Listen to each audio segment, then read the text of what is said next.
ஓம் cream ஆதித்யாய சோமாய மங்களாய புதாய குரு சுக்ர சனிப்பியச்ச ராகவே கேதவே நமக. உலகை கட்டி காக்கும் பரமேஸ்வரன் பார்வதியின் திருவருளால் அனைவரும் நலமுடன் வாழ அந்த எல்லாம் வல்ல இறைவனை வணங்கி நேயர்கள் அனைவருக்கும் எனது அன்பான வணக்கங்களை தெரிவித்துக் கொள்கின்றேன். இன்றைய பதிவிலே நாம் பார்க்க இருப்பது ஜூலை மாதத்திற்கான ராசி பலன்கள். முதலில் கிரகங்களின் நிலைகளை பற்றி பார்க்கலாம். ஜூலை மாதம் 1ஆம் தேதி வாக்கிய பஞ்சாங்கத்தின்படி கிரகங்களுடைய நிலைகள். ரிஷப ராசியிலே செவ்வாய் பகவான் பயணம் செய்து கொண்டிருக்கிறார். மிதுன ராசியிலே சூரிய பகவானும் புதன் பகவானும் பயணம் செய்து கொண்டிருக்கிறார்கள்.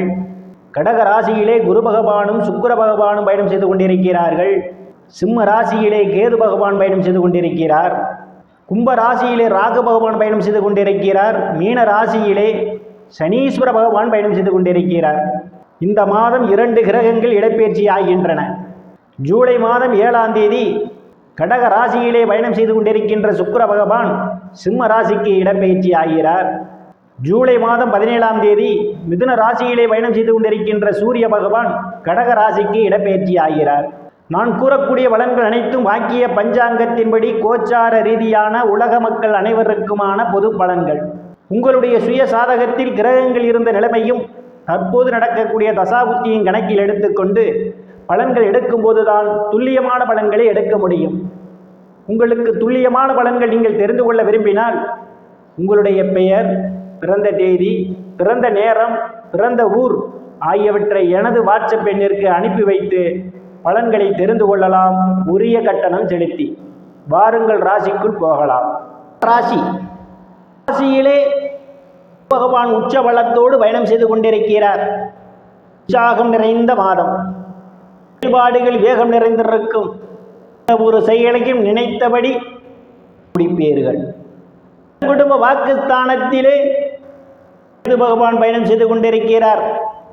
குடும்ப வாக்குஸ்தானாதிபதி இம்மாதம் 17ஆம் தேதி வரை விரயஸ்தானத்திலும் ராசியிலும் அவர் பயணம் செய்ய போகிறார். ஸ்தானாதிபதியும் லாபஸ்தானாதிபதியுமான சுக்கிர பகவான் இம்மாதம் 7ஆம் தேதியிலிருந்து தனங்குடும்ப வாக்குஸ்தானத்திலே பயணம் செய்வதாலும் ஆதாரம் மேம்படக்கூடிய மாதம் இந்த மாதம். இம்மாதம் பிற்பகுதியிலே உங்களுக்கு சிறப்பாக இருக்கும். எதிர்பார்த்து கொண்டிருந்த இடங்களில் இருந்தெல்லாம் பணவரவுகள் தாராளமாக கிடைக்கும். பேச்சிலே ஒரு தெளிவு இருக்கும்.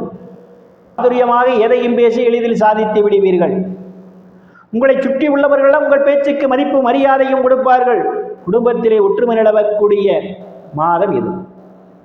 இம்மாதத்தினுடைய பிற்பகுதியிலே வீட்டுக்கு தேவையான ஆடம்பர பொருட்கள்லாம் வாங்குவதற்கான ஒரு சூழல் உண்டு. தைரிய வீரியஸ்தானத்திலே எந்தவித கிரகங்களும் இல்லை. தைரிய வீரியஸ்தானாதிபதி விரயஸ்தானத்திலே பயணம் செய்து கொண்டிருக்கிறார். வீரியஸ்தானத்தை சனீஸ்வர பகவான் பார்வையிடுகிறார். சகோதர சகோதரருடன் அனுசரித்து போக வேண்டும். இல்லையில் உங்களுக்கும் அவர்களுக்கும் இடையே கருத்து மோதல்கள் ஏற்படும். சிறு குறு பயணங்களால் அலைச்சல் ஏற்படுவதற்கான ஒரு சூழலும் உண்டு. ஸ்தானத்தில் எந்தவித கிரகங்களும் இல்லை. சுகஸ்தானாதிபதி இந்த மாதம் ராசியிலும் தனங்குடும்ப வாக்குஸ்தானத்திலும் பயணம் செய்வதால் தாயினுடைய அன்பும் ஆதரவும் உங்களுக்கு நிறைந்திருக்கும். தாயார் உங்களுக்கு பக்கபலமாக இருப்பார். பூமி வீடு வாகனத்தால் யோகம் உண்டு. சிலர் பழைய வாகனத்தை மாற்றி புதிய வாகனம் வாங்குவதற்கான வாய்ப்புகளும் உண்டு. ரியல் எஸ்டேட் நடத்துபவர்களுக்கெல்லாம் இது ஒரு பொன்னான காலமாகும். கூடுதலான வருவாயை காண முடியும். விவசாய தொழில் செய்து கொண்டிருப்பவர்களுக்கெல்லாம் விவசாயத்திலே நல்ல முன்னேற்றத்தை காண முடியும். கல்வி படிக்கக்கூடிய மாணவ மாணவிகளெல்லாம் படிப்பிலே சிறந்து விளங்குவார்கள். ஆசிரியருடைய நன்மதிப்பையும் பாராட்டையும் பெறுவார்கள். இதுவரை உறவினர்களுடன் இருந்து வந்த மனக்கசப்புகள் எல்லாம் மாறி நல்ல நட்புணர்வு ஏற்படும். பூர்வ புண்ணிய ஸ்தானத்திலே எந்தவித கிரகங்களும் இல்லை. பூர்வ புண்ணிய ஸ்தானத்தை குரு பகவான் பார்வையிடுவதால் பாக்கியத்திற்காக எதிர்பார்த்து கொண்டிருப்பவர்களுக்கு குழந்தை பாக்கியம் கிடைப்பதற்கான ஒரு சூழல் உண்டு. குழந்தைகளால் நற்பெயரும் புகழும் ஏற்படும். சிலர் குழந்தைகளுக்கு சுப நிகழ்ச்சிகளை நடத்துவீர்கள். காது குத்து, திருமணம் போன்ற சுப நிகழ்ச்சிகள் நடத்துவதற்கான வாய்ப்புகளும் தேடி வருகின்றது. கலைத்துறையை சார்ந்தவர்களுக்கெல்லாம் புதிய வாய்ப்புகள் தேடி வரும். கலைத்துறையின் மூலமாக கூடுதலான வருவாயை காண முடியும். லாட்டரி, ரேஸ், குதிரை பந்தயம் மற்றும் சூதாட்டங்களின் மூலமாக கூடுதலான வருவாயை காண்பீர்கள். குலதெய்வ கோயிலுக்கு போய் வருவதற்கான ஒரு சூழலும் ஏற்படும். சத்துரு ஸ்தானத்தில் எந்தவித கிரகங்களும் இல்லை. ருணரோக சத்துரு ஸ்தானத்தை சனீஸ்வர பகவான் பார்வையிடுகிறார். சத்துரு ஸ்தானாதிபதி ராசியிலே பயணம் செய்து கொண்டிருக்கிறார். நாட்களாக வங்கி மற்றும் நிதி நிறுவனங்களில் கடனுக்காக விண்ணப்பித்திருந்தால் எளிய முறையில் கடன் கிடைக்கும். பழைய கடன் அடைத்து புதிய கடன் வாங்குவீர்கள். கடன் பிரச்சனையிலிருந்து வெளியே வருவதற்கான ஒரு சூழலும் உண்டு. பணி செய்யக்கூடிய இடத்திலே சக பணியாளருடன் அனுசரித்து போவது நல்லது. இல்லையில் உங்களுக்கும் அவர்களுக்கும் இடையே கருத்து மோதல்கள் ஏற்படுவதற்கான ஒரு சூழலும் உண்டு. களத்திரஸ்தானத்திலே எந்தவித கிரகங்களும் இல்லை. களத்திரஸ்தானாதிபதி பாக்கியஸ்தானத்திலே பயணம் செய்து கொண்டிருப்பதும் களத்திரஸ்தானத்தை குரு பகவான் பார்வையிடுவதாலும் திருமண வயதுடைய ஆண் பெண் இருபாலருக்கும் இதுவரை இருந்து வந்த திருமண தடைகள் எல்லாம் விலகுவதற்கான ஒரு சூழல் உண்டு. மனைவியிடையே ஒரு அந்யோன்யம் நிகழும். வேலை விஷயமாகவும் கருத்து வேறுபாடு காரணமாகவும் பிரிந்த தம்பதிகள் எல்லாம் ஒன்று சேர்வதற்கான ஒரு சூழல் உண்டு. கூட்டுத்தொழில் செய்து கொண்டிருப்பவர்களுக்கெல்லாம் கூட்டுத்தொழிலில் அபரிமிதமான முன்னேற்றம் உண்டு. வரை பங்காளியுடன் இருந்து வந்த பிரச்சனைகள் எல்லாம் தீர்ந்து பங்காளியுடன் நல்ல நட்புணர்வு ஏற்படும். ஸ்தானத்திலே பகவான் பயணம் செய்து கொண்டிருக்கிறார். அஷ்டமாதிபதி பாக்கியஸ்தானத்திலே பயணம் செய்து கொண்டிருக்கிறார். பிரச்சனைகள் தலையிடுவதை தவிர்ப்பது மிகவும் நல்லது. இல்லையில் உங்களுக்கு மன உளைச்சல் ஏற்படுவதற்கான ஒரு சூழலும் உண்டு.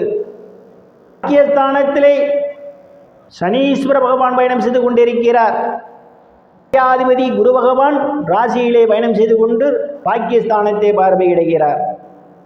தர்ம காரியங்களிலே ஈடுபடுவீர்கள். சிலர் புண்ணிய ஸ்தலங்களுக்கெல்லாம் இந்த மாதம் போய் வருவதற்கான ஒரு சூழல் ஏற்படும். வெளிநாட்டு முயற்சிகள் எல்லாம் வெற்றியை தரும். ஸ்தானத்திலே எந்தவித கிரகங்களும் இல்லை. தொழில் ஸ்தானாதிபதி லாபஸ்தானத்திலே பயணம் செய்து கொண்டிருக்கிறார். செய்யும் தொழிலே அபரிமிதமான முன்னேற்றம் உண்டு. தேடுபவர்களுக்கெல்லாம் அவரவர் தகுதிக்கேற்றவாறு வேலையில் கிடைப்பதற்கான ஒரு சூழல் உண்டு. ஏற்கனவே பணியில் இருப்பவர்களுக்கு பதவி உயர்வு பாராட்டு கிடைக்கும். அரசியல்வாதிகளுக்கு அரசியலில் நல்ல முன்னேற்றமும் உயர் பொறுப்புகளும் சிலருக்கு தேடி வரும். அவஸ்தானத்திலே பூர்வ புண்ணிய ஸ்தானாதிபதியும் தொழில் ஸ்தானாதிபதியுமான செவ்வாய் பகவான் பயணம் செய்து கொண்டிருப்பதும் லாபஸ்தானாதிபதி ராசியிலும் தனம் குடும்ப வாக்குஸ்தானத்திலும் பயணம் செய்து கொண்டிருப்பதாலும் செய்யும் தொழில் இரட்டிப்பான வருவாய் உண்டு. மூத்த சகோதரர்களுடைய அன்பும் ஆதரவும் உங்களுக்கு நிறைந்திருக்கும். அவர்களால் அனுகூலமான பலன்கள் உண்டு. நண்பர்கள்லாம் உங்களுக்கு பக்க பலமாக இருப்பார்கள். விரயஸ்தானத்திலே விரயஸ்தானாதிபதி ஆட்சி பலத்தோடு பயணம் செய்து கொண்டிருக்கிறார்.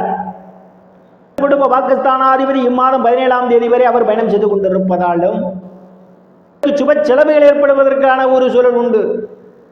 வெளிநாட்டு முயற்சிகள் எல்லாம் வெற்றியை தரும். ராசிக்காரர்கள் இந்த மாதம் செய்ய வேண்டிய பரிகாரம், செவ்வாய்க்கிழமை தோறும் விளக்கேற்று வழிபடுவதும் கந்தர் சிட்டி கவசம் படித்து வருவதாலும் ஏற்படுகின்ற சங்கடங்கள் அனைத்து விலகி நிறைந்த காலமாக அமையும். இறைவனுடைய திருவருளால் அனைத்து செல்வச் செழிப்பும் பெற்று சிறப்புடன் வாழ அந்த இறைவனை வணங்கி நேயர்களை மீண்டும் அடுத்த பதிவில் சந்திக்கும் வரை விடைபெறுவது ஜோதிடர் எஸ் ராமன். நன்றி, வணக்கம்.